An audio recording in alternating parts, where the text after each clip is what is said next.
for those of us who actually grew up with hills and snow, there's different tiers, hierarchies of how you could slide down a hill. There's the poor kids like me. We go to Goodwill and we get magic carpets, which are just literally sheets of plastic and little handles at the top. You roll them up like a yoga mat, essentially a yoga mat for kids. The slightly more privileged kids had the tubes, and then the really privileged kids had those GT fucking like little like ATVs with like ski sleds on the bottom side and like full steering system. Oh my, I would be like, yo,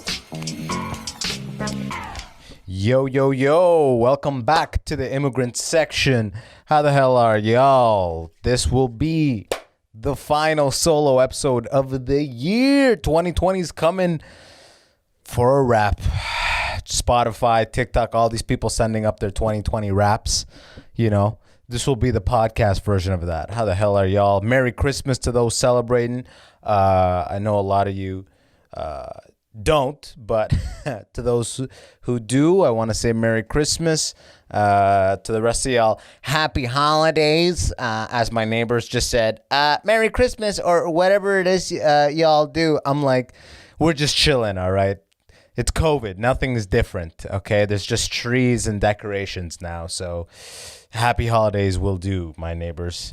I got those neighbors, actually I was just in London yesterday for a day, but I got those neighbors who just sit outside the house praying for any living creature to walk by. So, you know what I mean? It's like an older couple. They don't have any kids, and they just have nothing left to say to one another. You know? Do you have those people in your neighborhood or whatever that just are outside on their deck, just not even looking at each other, just looking towards, like we live in a complex, so they're just in the backyard looking towards the parking area, the common ground, just waiting for any living soul to walk by. Just, hey, I want just like full conversation. Just don't know what's happening in that house. You know what I mean? But again, enough of all that. It's Christmas time, and I gotta say, even as a non-Christian, as a Muslim person, I love Christmas time. I really do. I came to Canada on November 7th of 1997. So I hit the ground. It was already snowing, you know, snowballs right away. And, you know, pretty much the holiday music is, I guess, technically speaking, Remembrance Day, November 11th must happen. I didn't even know what the hell was going on. That first month we spent in Waterloo, Ontario. So my dad was just trying to get his bearings. We didn't even move to London yet. But once we did move to London, it was December of 97. And boom, right off the get-go, na na na na na na na na na, that Christmas carols, all of it. Honestly, I love it. And like, Christmas theme is such an awesome theme for all the cartoons and the shows and everything. It was always like the time of year where it didn't have to be big on the jokes. It was more about the heart and the family and all that stuff. So it's always good vibes. And I think even Muslims, it doesn't matter what religion you are, everybody when it comes to Christmas time, they're just kind of like, I want some presents. I wish I had presents. You know what I mean? Like, I wish I could get some presents. But obviously, you know, if anybody asks, yo, Eid is the best. You know, Eid's the shit.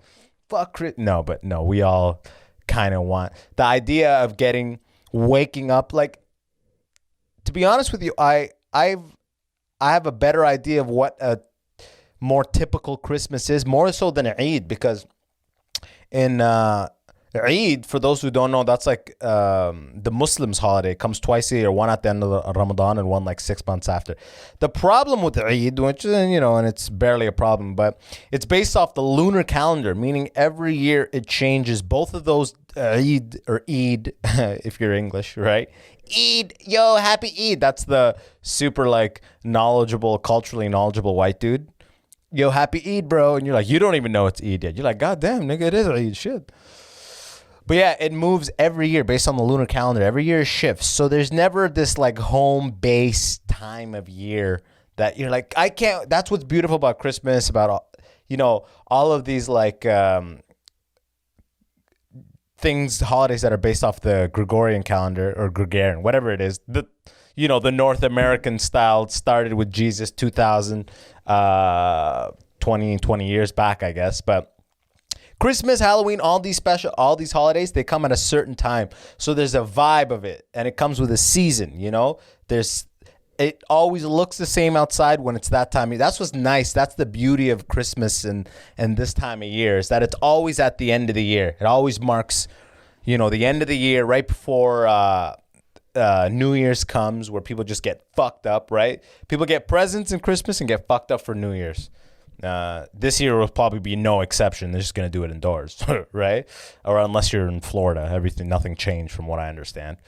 But yeah, I mean, I always knew that Christmas, especially from The Simpsons, 7 a.m., you know what I mean? Like you're so excited you can't even sleep. You come down, the Christmas tree, and I imagine broken families don't have this shit. So I bet there's white families or people that had childhoods that weren't even like this. So I'm not talking to y'all. Y'all shit was fucked up, and I'm hoping you're dealing with it in therapy now. I'm talking about that picture perfect Christmas depicted in the cartoons. Everyone's in pajamas that have like fucking evergreen trees on them and candy canes, and they're all around, and it's like 8 a.m. and they bring hot cocoa. It's like, yay, oh, Christmas presents. Eid, on the other hand, is like I said, there's two Eids. The one Eid is at the end of Ramadan. You just fasted 30 days, so you're just happy to be done fasting. So it's like, that's a sick celebration. Food, everything. And the other Eid is like Eid al-Adha, it's called, which is like you slaughter, you know what I mean? You give, I don't even know the word. Like you get a lamb or a goat and you slaughter it and you do karama, you share it with like the community type of thing. But the thing is, all the Eids, you wake up early and you go to a prayer first.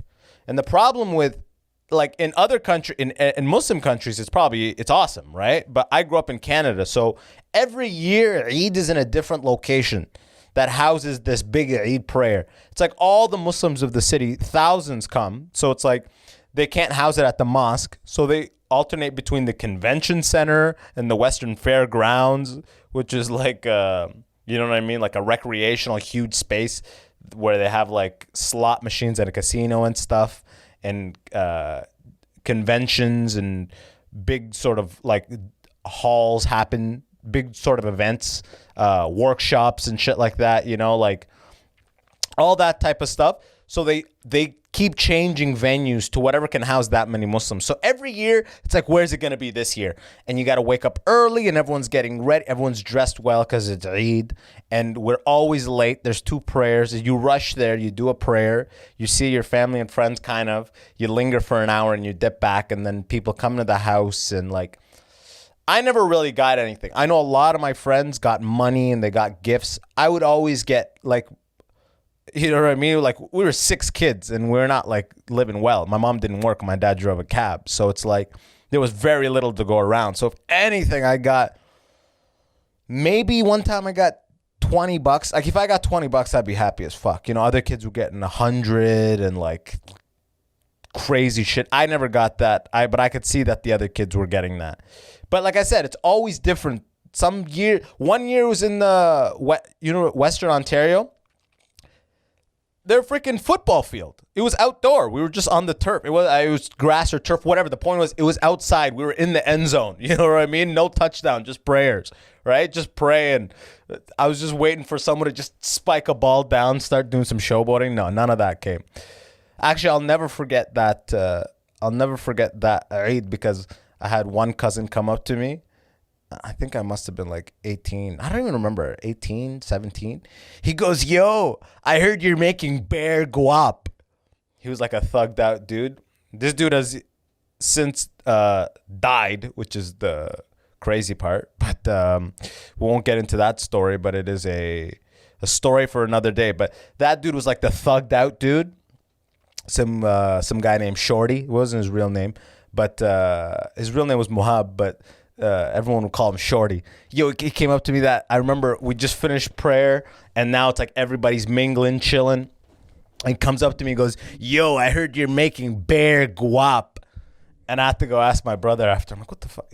I'm pretty sure guap means money. At the time, I didn't have the Ebonics down as well as I should have. But yeah, apparently I heard you're making a lot of money is what the guy was saying. You know what I mean?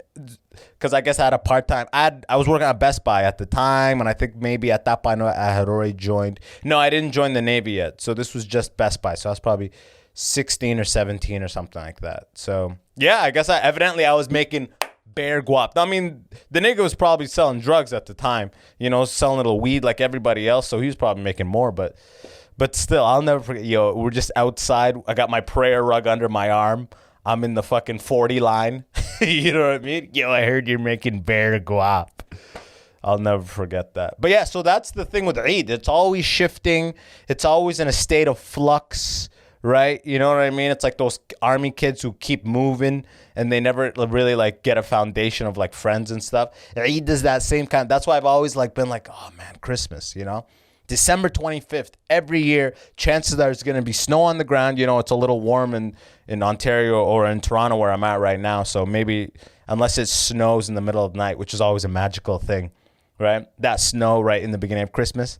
All you hear is ding dong, ding dong, ding dong, ding dong. We never had the Eid doesn't have like we don't have like a mascot for Eid. There isn't like Eid man. You know what I mean? Like a fucking dude with like, I don't know what his scenario would be, but none of that magical stuff. It's all Quran and religion based, which I'm sure Santa Claus, Saint Nick all derives from like Christianity. I'm not even sure, but he's been cartooned up over the generations so much. It has really nothing to do with, you never hear of Santa Claus having a crossover with Jesus. Santa Claus went from the North Pole with his elves and he touched down with Jesus and did a quick prayer and then he delivered all the presents to the good kids who weren't naughty. You never heard that shit. The nigga just goes to the chimneys, right?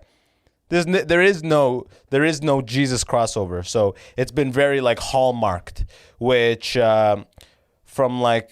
from an Orthodox religion point of view, they go, yeah, man, it's all commercial. It's all about the gifts and just buying. It's all capitalism. As a kid, you're like, okay, all right, sign me up, man. How do I get that? I want that, But hey, you have what you have. But you know what? Something I'm noticing now is a lot of people in my generation, like around my age, Arabs, my friends, they're all starting to get Christmas trees in their house during the Christmas season, which is interesting. Because I remember when we went, I remember when I was probably around 11 years old, we went to Sudan as a family. This was the first time I went back to Sudan after leaving when I was 3. Around 2001, right before 9/11, the summer right before 9/11, I'm pretty sure it was either 2000 or 2001. But actually, you know what? Let's see. I was born 91. I think I was around 10. No, I wasn't even 10 yet because I'm October. Either way, the point is I'm around 10. We will go. I don't know why I'm going so hard on that. We go into Sudan. We hang out there all summer. You know how immigrants do. We don't just go 2 weeks and then go to Cancun. No, we go 3-4 months to Sudan. And I'm just in the villages for months. But, at the time I hated it. But now I'm like, dude, that's a valuable experience. It gives you insight you would have never known. But after, my dad hooked us up, though. He came through with the clutch. He had a boy who lived in Cairo. So we stopped by. On our way back to Canada, we actually stopped in Egypt for like a week. Checked out the pyramids, this fucking Sphinx, Tutankhamun, all that shit. But I remember the people we stayed with who were like, the dude went to university with the guy, Sudani family.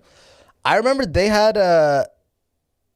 were like more liberal than us for sure. They only had 2 kids, and I remember in their hallway, they had a picture of them posing next to a Christmas tree that was clearly in their house at some point in a season, You could tell, like, by their place. You could tell that was in that corner at some point. But I just remember being so confused by it. I was 10. I'm like, what the fuck? These guys are Muslim. Like, Christmas tree. Like, at this point, I'm already Canadianified, but I'm also, like, being raised super Muslim. So I'm like, what the fuck, Christmas tree? This is so confusing. And back then when I was a kid, if something like, my whole thing was silence, I didn't get raised on that communication shit. Like, hey, if you have a problem or something, you come and talk to me. I'm always here. None of that.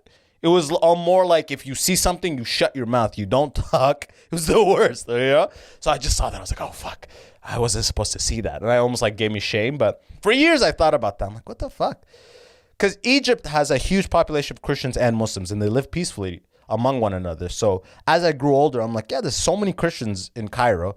So whatever, maybe they just respect both holidays and do that. But at the time, I was like, what the fuck? But coming back to my point, a lot of my friends now have Christmas trees in their house. You know, they decorate them and stuff. And it's more of like a symbol of the season. And it's like, I'm definitely going to do it. You know, once I'm older and I have a place and stuff like that, I'm for sure going to do that. I love the idea of that. But the problem is, it's like, if I have kids, which I want kids at the time, it's like, do they expect Christmas presents? How does that whole shit go down? Who knows? But that's we'll cross that bridge when we get there. But I think it's cool that people are like really acclimating and like getting trees and kind of adopting that Christmas vibe. I love it. I think there's really no harm in it. You know what I mean? It's not like the kid's gonna be like, who do I worship? What? Like, no, it's like, just chill. It's a tree with decorations on it.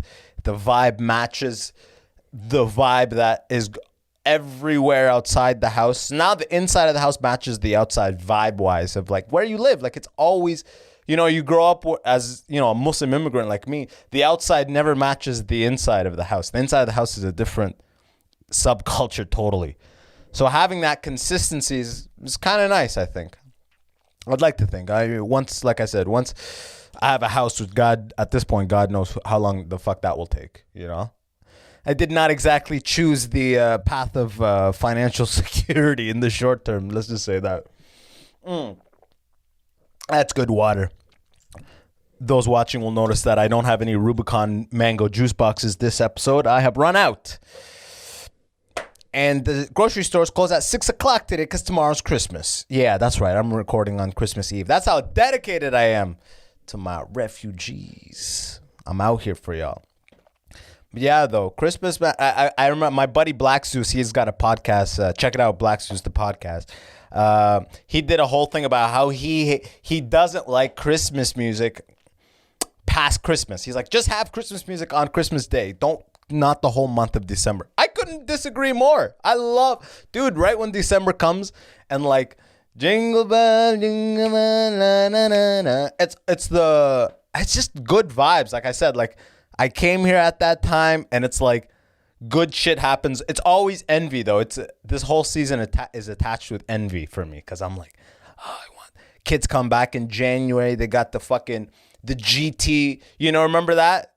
I don't know if you didn't grow up in a snowy area, but for those of us who actually grew up with hills and snow, there's different tiers, hierarchies of how you could slide down a hill. There's the poor kids like me. We go to Goodwill and we get magic carpets, which are just literally sheets of plastic, probably around 0.5 millimeter to 1/3 millimeter thick, very thin sheets, and little handles at the top. You roll them up like a yoga mat, essentially a yoga mat for kids, and it's a polished plastic, and you just slide down. It's the poor ways kid to have fun. And by the way, it was its own type of fun because it was total freestyle. It could be dangerous. It was awesome. And then the slightly more privileged kids had the tubes, and then the really privileged kids had those GT fucking like little like ATVs with like ski sleds on the bottom side and like full steering system. Oh my, I would be like, yo, the big ones had 2-seater. It was like a Sea-Doo for kids, man. It was like a kids like intro snowmobile. That was the shit that would make me the most jealous. They would always come back. That's the go-to Christmas present. Oh, I'd be looking at those kids ripping down. Fucking some of them had cup holders. No, they didn't, but in my mind, they might as well have had cup holders. You know what I mean? Those were the days, man. Just pure envy, but I wouldn't trade it for anything. I really love this time of year. And every time this time of year comes around, though, I'm also reminded of this one time in the Navy. This time, fast forward, I'm 21, 22, maybe 23, right? Actually, no, not 23. Probably around 20, 21. Again, I don't know why I'm trying to focus so hard on the age. It couldn't be more irrelevant. But anyways, this year, I'm at the unit. Prevo in London. Navy uniform. It's a training night, Wednesday night. Every year around Christmas, there's a big drive or a big social program that happens called Toys for Tots. This is in the London area. It could be for all Ontario. Maybe Canada all does it. I have no idea. But I imagine there's a little system like this for the underprivileged everywhere that Christmas is a thing. And that's where you could figure it out. People give presents, right? They donate some gifts, new stuff. A lot of it's board games, plush toys. Some of it's pretty sick remote control cars anyways. So they bring all of them. They bring like truckloads of toys to the unit where we do our training. And one of the services that the reserves provides is we bag them all up. So they'll be like, all right, 2 boys' toys and 2 girls' toys. I don't even know what it would be, Now it'd be like 2 boys' toys, 2 girls' toys, and 2 gender-neutral toys. You know what I mean? Maybe 1 trans contingency toy. I don't even know what the hell the scheme is at this point. But back when I was doing it, it was do a couple for boys, a couple for girls, and you bag them up literally in a plastic bag, in a black garbage bag, which is hilarious. I mean, it's like we're trying to do all this stuff and the spirit of the holidays, but it's like, can we get a fucking white garbage bag at least? Like a black garbage bag, like full on garbage mode, But whatever, we were doing that, and it was like, and I remember I was with the Master Seaman. Yeah, go ahead and laugh on your end. That's pretty much the Navy equivalent of a Master Corporal. 2 chevrons and a maple leaf in Canada. But we're going, I'm talking, we're bagging. And he says something funny. Something I'll never forget. He goes, I'd rather be bagging these than getting these. And then for some reason, dude, that transported me back to my childhood. And I remembered that for years, when we lived in Limberlost, we would get this. I remember. Now, it just pulled out of my like deep subconscious or something. I remember a couple of times, we would get them a lot of times, but I actually remember a couple times the knock on the door and being in the distance, being like 10, 9, and my mom getting a garbage bag full of like, there's hard corners in it. And then like later that day, my mom would come and she would give me a box of Risk and a fucking like most Monopoly. I'm like, 10 Risk, what the fuck? Like it just goes, it's literally saran wrapped brand new box of Risk at the house for years. We were getting Toys for Tots for years because we were in a government neighborhood, and it took him being like, I'd rather be bagging these than getting these. And I'm like, man, we were getting these forever we were getting these, because I remember all the time for when we were living in that neighborhood.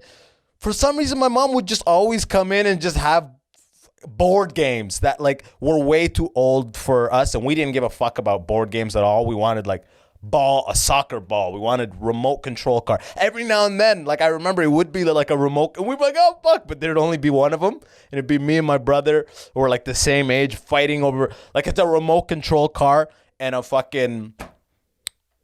You know what I mean? Like Disney's Mulan version of Monopoly or something like that. And we're like, I want the remote. I couldn't care less about any board game thing, right? Nobody in the house. We're not all playing board games. We don't have like a closet of board games. Board games is not a thing in the house. Very low value gift. But it's crazy to think like it just transported me back. Like 20 years old, I'm bagging them. And as soon as he said that, I started putting so much care into what I'm like, oh my God, we used to get that. And I didn't even say that to him. I still had my like identity crisis. It's funny, we were getting them at like 9, 10. I was bagging them 19, 20. And now I'm like 29, 30 looking back at like, I wasn't even like, man, I used to get these when I was a kid, because I still had like an embarrassment. There's like a shame attached to, especially as a kid, attached to being what you think is poor. We never were doing well, but there's always food, there's always that. So I wasn't saying we weren't poor. We weren't the kids who were just roaming the streets at night. We weren't those kids. You know what I mean? So it's like I know we weren't poor, especially by the standards in the house. We were rich by those standards, but eating on like a really low budget and shit like that. But we're fine. But it's funny how looking back, I wasn't willing to share that. I wasn't like, man, I used to get these. But it just made me be like, oh, okay, all right, yo. I actually remember like that bag having so much useless. There were so many things in there that were like, Monopoly is like top tier. Monopoly, if I could guess, if we got snakes and ladders, that would have been sick. But I was just throwing shit in the bags. And then when he said that and it clicked, I was like, oh my God, okay, let's actually arrange these bags in a way where it's like, it has a good, well-rounded packaging of stuff in it. So I'm like now actually thinking about the family that receives them, as opposed to just being like, all right, guys, between 8 and 9, we're going to be bagging for Toys for Tots. Then we're going to meet in the mess hall. Oh, we got a mess meeting at 9:30. It's like, instead of it just being a schedule item, it's like, yo, poor kids are going to be getting this bag. And like, who knows? And let's actually try to hook them up. You know what I mean? Because at least when I'm there, because there's a lot of people bagging, and I'm not going to be like, guys, I used to be poor, and like, it sucks getting shitty shit, so pay special attention and try to put the best stuff, because it's like, there's only so much good stuff, and a lot of like meh stuff, so it's like, let's just hope, whichever families got my bag, they had a good Christmas, all right? Your boy made sure they were all done up nicely, plush toys, proper Barbie brand Barbies. I wasn't grabbing the no-name shit, man. It takes me back, man. It's a special time of year, like I said. So much stuff. I used to always work all Boxing Day full hour, because all the kids that would have like Christmas off and shit, I would always take advantage of those like hour, time and a half, double time, all that stuff, because I didn't have like Christmas dinner tonight or any of that stuff. So it's always been the time I could get money too, when I was like 15 and 19. Oh, man. I love this time of year.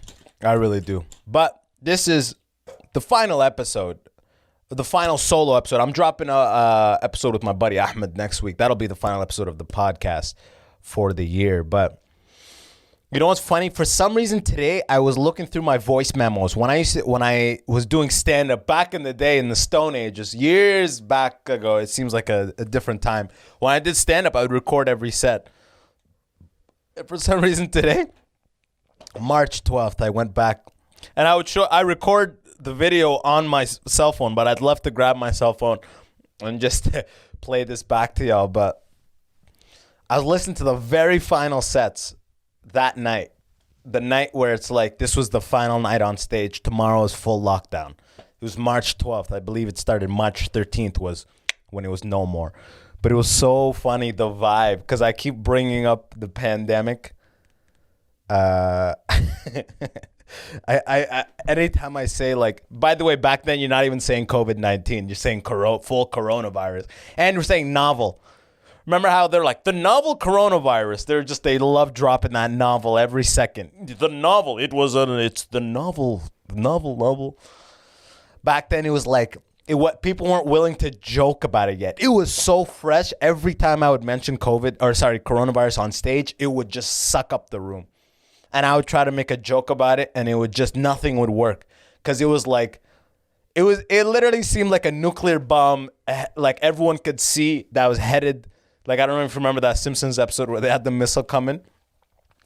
But it literally, or the asteroid coming, they all thought they were done. It literally seemed like that. But it wasn't like a kumbaya. Like, we're all like, there was still like hope. So everyone was still like, no, don't bring it up. Don't bring it up. Like, it's so funny just looking back and thinking when COVID first hit, I kept being like on the podcast. If you go back, I'm like, it's probably a couple month thing. And like speaking just so naively, it's hilarious looking back. It's actually cringeworthy, but I was like, yeah, it's a couple month thing. We'll be back on stage in June, having zero idea of what the hell we're up against here. Now fast forward almost one full year. In March, we're still going to be in COVID mode. You realize, I hope once spring comes, we'll ease into the summer and hopefully shed the whole pandemic. So when next fall comes, they'll have vaccine all set up so we could do it in mass and it's all normal. Like it'll go into the normal severity level of the typical flu. I'm hoping is fall of 2021 and we'd get into normal mode of next summer. But to think that I was so confident it was only a 2-3 month thing. This pandemic,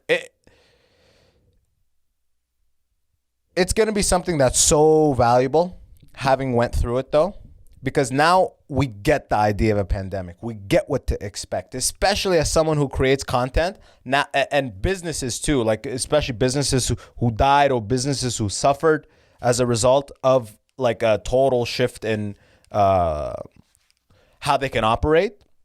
They're going to be way better prepared the next time some shit like this happens. They're going to actually have contingency plan. Think about these scenarios. Like, yo, we operate via A, B, and C, but what happens when COVID-3 comes out, you know? Or fucking whatever it's going to be called next time, like Movid 28. You know what I mean? Like, I guess the 19 because it came out in 2019. No, it came out in 2020. What was the 19 for? Huh. Came out in 2020. But I guess, did it start in December in like Wuhan or fucking China or whatever? I don't know. I guess it's not based on that. Either way, the next one's going to be, I don't know what it is, Bing Bong 32 or whatever it is, right? And we're going to be fucking ready for Bing Bong 32, yo. We're going to be ready. Everyone's going to have their Netflix subscriptions ready, popcorn up the wazoo. Like, ask yourself, if things go back to normal and another one hits the horizon, another one of these like fucking viruses or whatever, what are you going to do right off the bat this time? Right off the bat. I asked myself, because this time, as soon as it happened, I just went full movie mode with my girlfriend. Just watching every movie, full movie mode. And then eventually, once I finished like all the movies I wanted to see, and then I started reading and fell in love with the reading way more than the movies, to be honest with you. Like, I love watching movies, but I watch movies regardless of a pandemic or not. But I was never reading to the level. Honestly, 2020, I feel like I've been in literally like, you know, when someone goes to prison and they read every book in the library and they come out, you know what I mean? Like, they come out with glasses and a fucking collared shirt that for some, like they sewed a collar on the shirt. They didn't even have a collar. They made the collar. They read a book on collaring and shit. Like, I feel like an educated, like, convict. Like, I've just been in lockdown reading and just falling in love with reading, to be honest with you. If this shit were to come around next time, I'm going to make sure to just be like, oh, okay, right, okay. We're staying home. Let's put together a list. All the books that I'm like, let me get to that, or this audio book or whatever. Get those together, right? 'Cause I have a fucking intro or a login to the public library, and they give you like, they have like a limited selection, but it's awesome. Like a surprising, all the like, in books, they have like 2-3 copies and you'll be on hold for like 8 weeks, but you'll eventually get it. So you don't actually have to buy anything. And if you really want it, you can always order it off Amazon. But man, the love of reading that's the thing that I would go in next time. And journaling. Journaling is something I started like probably a couple months back. I forget how many months back, but just journaling every day and reading every day, man, that's the one thing I'm going to take into the next pandemic, assuming it locks us down the same state as this one did. You know what I mean? And I wonder what's going to happen with businesses, because, like, if you're a business that relies on people to sit indoors and you don't have, like, a takeout thing, you know what I mean? Like imagine all those fucking board game places where you go there, they got a board games, you know, Risk. They have all those Toys for Tots, the games no one wanted. They're stacked. You go into that place, pay to get that shit. Like that place, there's no takeout function. Well, they're done. They're done immediately when they close. They're done. Like that type of business. Do they just not open anymore, or do they just, like, I don't know what this does for those type of businesses in the future. Because how do you plan for that, you know? How do you survive another pandemic that doesn't allow people to be in your business? You don't. Restaurants have to really have like a healthy takeout menu and like a healthy takeout traffic. You know what I mean? So it's like they're good in the event of another pandemic. They're good. The really big department stores, they lobby hard and they employ so many people and they're so necessary just for how society operates, Walmarts and Home Depots, that I think regardless of what happens, they're always going to be good too. But so it's like the little guys, the non-restaurants that don't have things you can deliver or whatever. What happens with them? Because they're still needed, you know?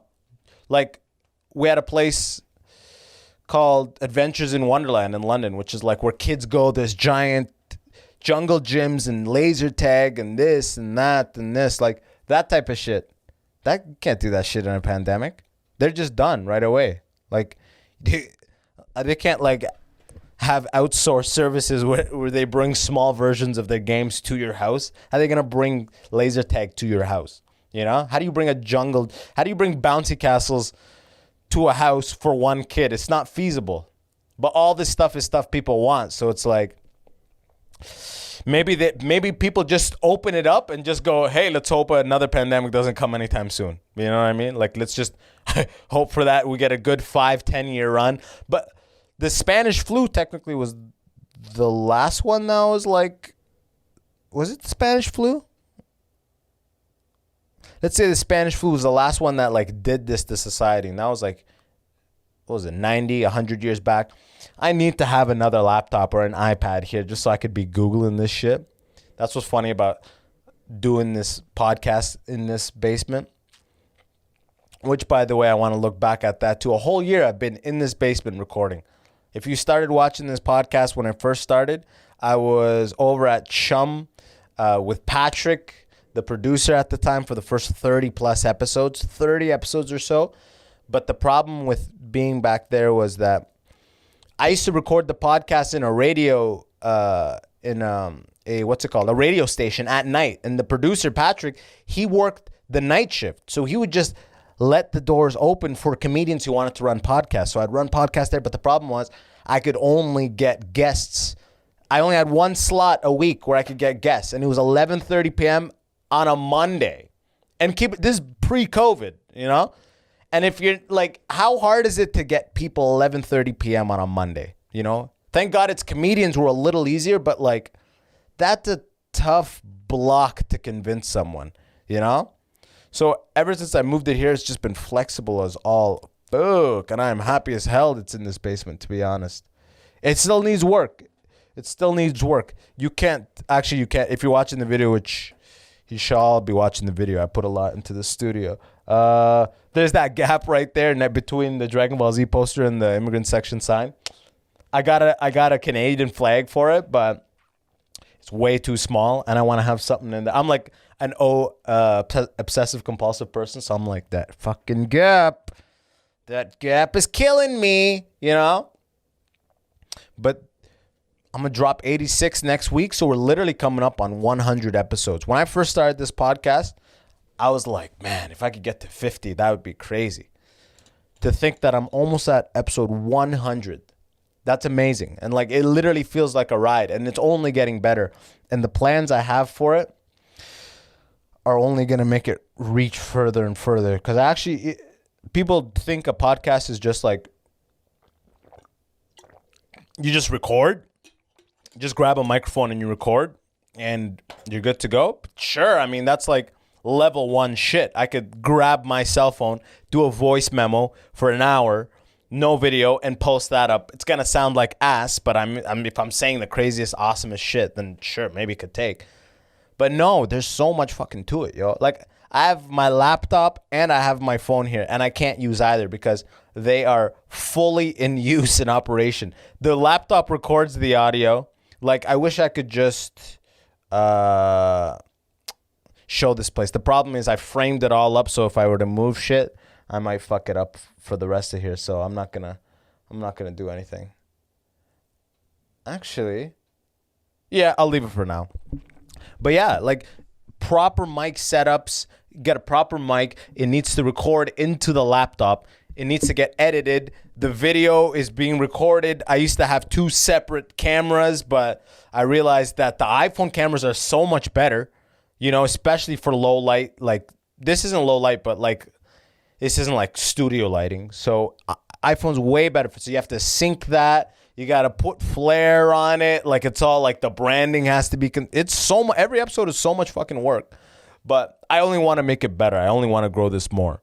I love it. And I love that it's reaching people all over the world, which is a crazy thing, especially as a comedian. I think I've said this before, but what the Immigrant Section is, it's an example. It's one of the first examples of a podcast while the comedian, or this is the time frame where the first time where young comedians, like literally open micers who are becoming feature acts, who are becoming headliners, that process, they are literally documenting in their podcasting experience. Up until this point, keep in mind, Rogan started his podcast, 12 years? The man's been doing comedy, 30 years? So he was still he was a headliner when he started his podcast. Mark Maron, same thing. Pretty sure he was a headliner when he started his podcast. So it's like, these are like pros who start. Whereas in my scenario, I was like an open micer when I started. And I'm still almost technically an open micer, depending on how you want to categorize shit. Because I haven't really progressed in almost a year. So it's like, we'll see what the pecking order is once once we go back to stand-up, hopefully in 2021. I'm hoping. Like, I'm not talking about like arenas and tour and like theaters and shit like that. I'm talking about just regular, consistent stand-up in bars for people like me, you know? I'm hoping. I think I'll actually have leveled up, because for all the comedians who pivoted their content to online facing and like online, ideal for online, I think they actually will have leveled up, because there's so many comedians in the scene who do open mics, but only I feel like a small fraction of us really successfully did that shift. So we go from like focusing on writing every day and getting on stage 2-3 times a night. You know, I was like, before COVID, I was like, get on stage 15 to 20 times a week. So if you do the math, you're out in the night almost every night, you know, and I loved it. But now with COVID, and I talked to a few comedians about this, is that this shift has happened where it's like, obviously you got to be relevant, and you have a need to be creative. So all that goes into creating your online content. But by creating your online content, and Lior said this on that last episode, it was a great point too, is that making these videos are almost like open mics, because the video can do very well and the video can totally bomb. And humans are just literally like, we are robots. We are born robots with nothing in us, and we are customized to our experience. You know, so we're just data mining always. So it's like you put up 100 videos during COVID, 200 videos, X amount did great, X amount were passable, and X amount were straight up bombed. That gets all built into your comedic sensibilities, your timing, everything. So once you go back on stage, that all applies. And like I was talking to Che about this 2 episodes back. It's like, when we haven't been barely doing stand-up, and we get back on stage and we feel funnier. And it might just be that we're so hungry for that live on stage experience that it feels that way. But I actually do feel like my timing is better. You know what I mean? Just my comfort level, my heart rate is lower, which is obviously a sign of comfort. You know what I mean? So it's like, we're actually developing our voice off stage, and it is helping us on stage. So 2021 comes, I might be like like when the Pandy hit, I was like a decent feature act. Feature act is like, you have your headliner, your feature, your opener, or a lot of times your headliner, your feature, and your MC might just do 15 or whatever off the top. So I was like, that's the level I was at. I would feature and decent. I wasn't the best feature by any means, but I did the job. So now I might be like once I get my material going back up, I cut all of the shit that I don't want to say, because there's some bits that are just not going to make the cut, you know? Now that I have all this new stuff of my life for a year and a half, and I take my golden stuff, I'm not going to be doing all the like C-level shit I was doing in 2019. So with all that considered, once all that gets, nice and honed and polished, I might be a good feature act in 2021. I might have leveled up, and you don't know the shit until like it comes back. But The reality is that when shows get booked, comedians, like the producers who book shows, let's say I do a monthly show. Once a month, I have a show, 50-person capacity. I book 6 comedians. I always got to book 1 or 2 women because like it's a Toronto show, so it's like there always has to be a mixture of this and that, or otherwise it doesn't matter if it's funny first. It's like we need to see that you have this.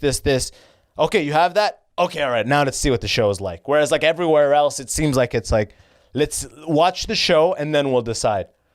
But in comedy in Toronto, it's always like let's say 6 people, 3 are gonna be white guys.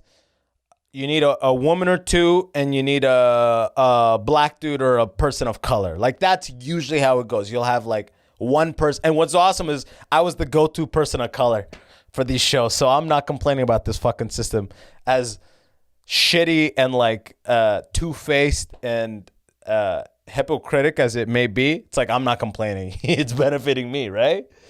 But like, let's say they choose 6 and they have to, let's say for those 3 white comics. Oh, actually, let's say for the person of color, BIPOC, they say BIPOC, whatever, person of color. I don't know what the BI stands for. Fucking bisexual. I don't even know. You know what I mean? But let's say it's between me and 3 other guys. Now they're gonna look at their social media following. Whoever has the biggest social media following is going to be the biggest draw. That means if you put that person on your show and make an Instagram story and plug them in the story and they add to their story, now the person with the biggest following has the most exposure, has the most of their people coming to the show. And my social media following has grown so much in COVID, like so much, and it wasn't even my plan. It was just like, yo, I can't do open mics. I don't want to be irrelevant, and I want to create, and I want to do all this. So let me create. And now, I think I had like 2,500 followers when COVID started on Instagram. I have like 10,000 now, you know, and the majority of those people know me as an online video guy. You know, they don't even know me as a stand-up, and stand-up that's what I do the best. That's my specialty. That's my calling, you know? So it's like I feel like that's what I'm excited about. That's what I love about this podcast, because I actually heard that somewhere else too. It's like, if you saw me on stage for the first time smashing, and then I was like, check out the Immigrant Section, or check out my videos online. You know what I mean?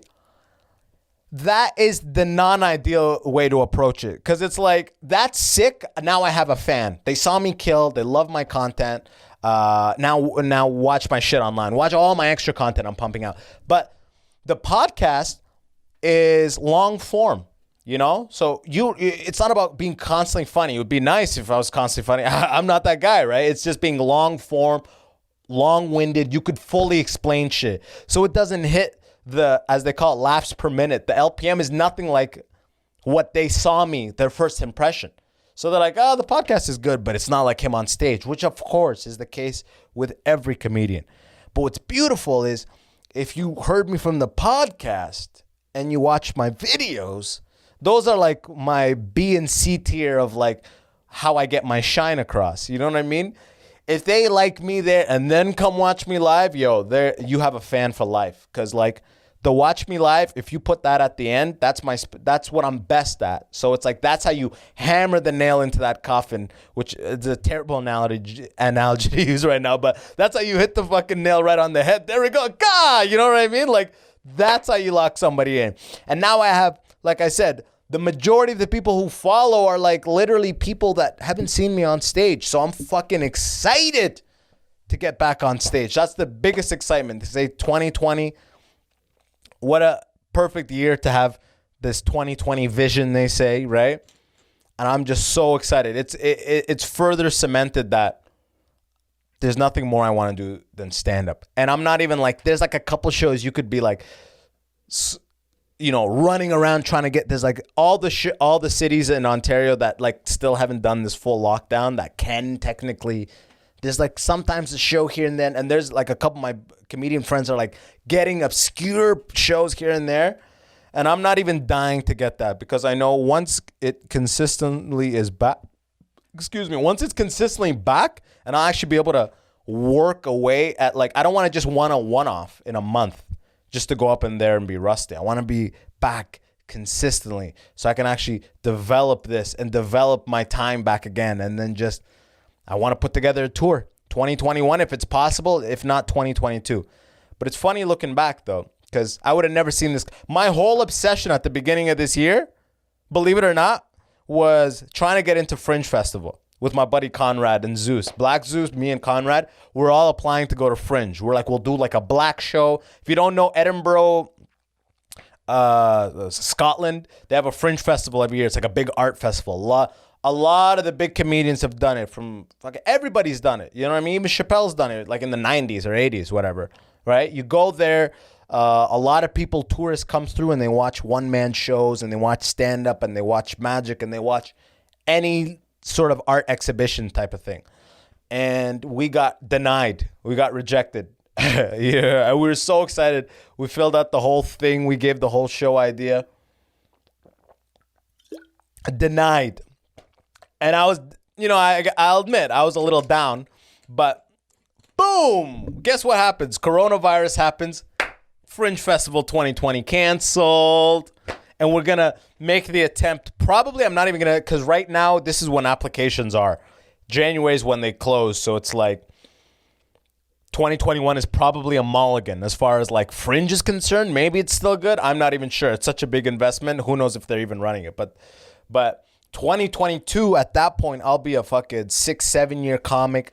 I'll have a follow. We'll hit it hard at that point. We'll hit it hard at that point. That point, I'll be ready, It's been an amazing year. I pitched the show to Netflix. I got denied. The show was open micers, which we're just going to release that pilot episode, which is really short, 5-6 minute episode. We're going to release it soon once we shoot this. We're literally just waiting for snow to hit the ground, and I know my patrons have been hearing that 1,000 times. But literally, you're going to see it, I promise. But we pitched that, and Netflix actually sent a denial, a rejection email, which is awesome, which is still awesome because it's like almost like frameable. You know what I mean? They're like, hey, boss, sorry, we looked through your thing, but we're going to go with someone else, Netflix Canada. I was like, okay, sick. Edinburgh Fringe, they didn't even respond. I had a bunch of buddies who got accepted into the festival, and I'm like, I haven't even heard back yet. And then a month passed, and I'm like, oh, okay, I just didn't even make the pile that merited a fucking rejection email, I guess, because I haven't even heard back from them, right? You know what I mean? Like, that's how I found out. That's the worst way to find out, when it's just been long enough where you're like, yeah, it definitely didn't happen. But Netflix, hard and dry, bro. Sorry, buddy, next time, which is very inspiring, Now my buddy hit me up. He said Amazon Prime or Amazon Video, they're always looking for pictures, and it's like anybody can make it on Amazon is the way he made this sound, which I don't know if it's the case, but it's no rush. At the end of the day, if there's anything I want to make, I can just make it, put it on Instagram, put it on TikTok, put it on YouTube. You know what I mean? So it's like, if I really ask myself what is driving that want, it's just so validating, the idea of having a thing to Netflix. But the reality is that you don't really get in those opportunities to actually be able to green light a thing until you have some sort of merit. You're an actor in some legit thing. You were involved in some sort of thing. As Dave Merhej, who was in Rami, I had him on. I asked him what changed after you did, that role, Ahmed, in Rami season 1 and season 2.